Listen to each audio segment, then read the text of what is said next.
Top quality और consistent performance के लिए सिर्फ सिल्वर पंप नाम याद रखना। ಇನ್ನು ಚಲಿಸ್ತಾ ಇದ್ದಂಥ ಬಸ್ನಲ್ಲಿ ಬೆಂಕಿ ಕಾಣಿಸ್ಕೊಂಡು ಭಾರಿ ಅನಾಹುತ ತಪ್ಪಿದೆ. ಅದೃಷ್ಟವಶಾತ್ ಒಳಗಡೆ ಇದ್ದಂಥವ್ರನ್ನೆಲ್ಲರೂ ಕೂಡ ಸುರಕ್ಷಿತವಾಗಿ ಹೊರಗಡೆ ಕರೆತರುವಲ್ಲಿ ಯಶಸ್ವಿಯಾಗಿದ್ದಾರೆ. ಬೀದರ್ನ ಕಪ್ಪಿಕೆರೆ ಬಳಿ ಆಗಿರುವಂತಹ ದುರಂತ ಇದು. ಸರ್ಕಾರಿ ಬಸ್ನಲ್ಲಿ ಇದ್ದಕ್ಕಿದ್ದಂತೆ ಬೆಂಕಿ ಕಾಣಿಸ್ಕೊಂಡಿದೆ. ಬೀದರ್ನಿಂದ ಔರಾದ್ ನಂತರ ತೆರಳುತ್ತಾ ಇದ್ದಂಥ ಸರ್ಕಾರಿ ಬಸ್ ಇದು. ಎಂಜಿನ್ನಲ್ಲಿ ಬೆಂಕಿ ಕಾಣಿಸ್ಕೊಳ್ತಾ ಇದ್ದಂತೆ ತಕ್ಷಣ ಚಾಲಕನ ಸಮಯ ಪ್ರಜ್ಞೆಯಲ್ಲಿ ಮೆಚ್ಚಬೇಕು. ತಕ್ಷಣ ನಿಲ್ಲಿಸಿದ್ದಾನೆ, ಬಸ್ಸನ್ನು ನಿಲ್ಲಿಸ್ಬಿಟ್ಟು ನಂತರ ಎಲ್ಲರೂ ಕೂಡ ಕೆಳಗಡೆ ಇಳಿಸಿದ್ದಾರೆ.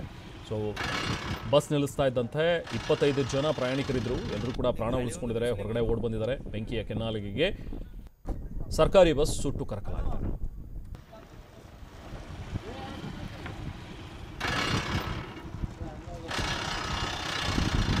ಗಾಳಿ ಒಂದು ಬಿಸಿಲಿಗೆ ಒಂದು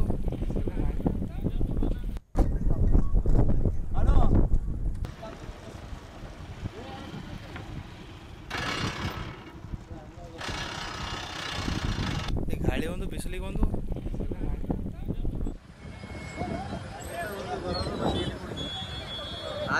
ಫೋನ್ ಮಾಡಿ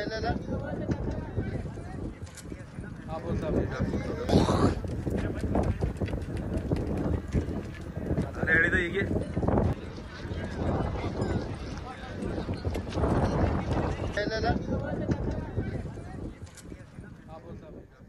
ಹೆಚ್ಚಿನ ಮಾಹಿತಿ ನಾವು ಪ್ರತಿನಿಧಿ ಸುರೇಶ್ ನೀಡ್ತಾರೆ. ಸುರೇಶ್, ಹೇಗಾಗಿದೆ ಒಂದು ದುರಂತ? ಸದ್ಯಕ್ಕೆ ಯಾರಿಗೂ ಕೂಡ ಏನೂ ಅಪಾಯ ಆಗಿಲ್ಲ. ಸೊ ಹೇಗಿದೆ ಅಲ್ಲಿನ ಪರಿಸ್ಥಿತಿ ಈಗ ಸದ್ಯಕ್ಕೆ?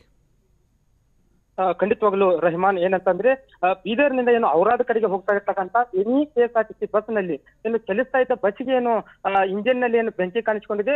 ಬೆಂಕಿ ಕಾಣಿಸ್ಕೊಂಡ ಪರಿಣಾಮ ಇಡೀ ಬಸ್ ಕೂಡ ಏನು ಹೊತ್ತಿಕೊಂಡು ದಗದಗ ಉರಿದಿದೆ ಅಂತ ಹೇಳ್ಬೋದು. ಸುಮಾರು ಅದರಲ್ಲಿ ಒಂದು 25 ಜನ ಪ್ರಯಾಣಿಕರು ಕೂಡ ಪ್ರಯಾಣ ಮಾಡ್ತಿದ್ರು. ಅವರು ಆ ಬಸ್ಗೆ ಬೆಂಕಿ ಹಚ್ಚಿದ ತಕ್ಷಣ ಅಲ್ಲಿ ಚಾಲಕನ ಕೂಡ ಅದನ್ನ ಬಸ್ ಅನ್ನ ನಿಲ್ಲಿಸುವಂತ ಪ್ರಯತ್ನ ಮಾಡಿದಾನೆ. ಆ ಬಸ್ಸು ಕೂಡ ನಿಂತಿದೆ. ಹೀಗಾಗಿ ತಕ್ಷಣ ಅಲ್ಲಿರ್ತಕ್ಕಂಥ ಪ್ರಯಾಣಿಕರು ಎಲ್ಲರೂ ಕೂಡ ಬಸ್ ನಿಂದ ಇಳಿದಿದ್ದಾರೆ. ಪ್ರಯಾಣಿಕರು ಬಸ್ ನಿಂದ ಇಳಿದ ತಕ್ಷಣ ಕೆಲವೇ ನಿಮಿಷಗಳಲ್ಲಿ ಇಡೀ ಬಸ್ಗೆ ಬೆಂಕಿಯನ್ನು ಕೂಡ ಆವರಿಸಿದೆ. ಬಸ್ಸು ಕೂಡ ಸುಮಾರು ಒಂದು 10 ರಿಂದ 15 ನಿಮಿಷಗಳ ಕಾಲ ಇಡೀ ಬಸ್ಸು ಸಂಪೂರ್ಣವಾಗಿ ಸುಟ್ಟು ಕರಕಲಾಗಿದೆ ಅಂತಾನೆ ಹೇಳ್ಬೋದು. ಯಾಕೆಂದ್ರೆ ಇತ್ತೀಚಿನ ದಿನಗಳಲ್ಲಿ ಬೀದರ್ ಜಿಲ್ಲೆಯಲ್ಲಿ ಕಳೆದೊಂದು ವಾರದಿಂದ ಕೂಡ ಬೀದರ್ ಜಿಲ್ಲೆಯಲ್ಲಿ ಸಾಕಷ್ಟು ಏನು ಬಿಸಿಲಿನ ಪ್ರಮಾಣ ಜಾಸ್ತಿ ಆಗ್ತಾ ಇದೆ.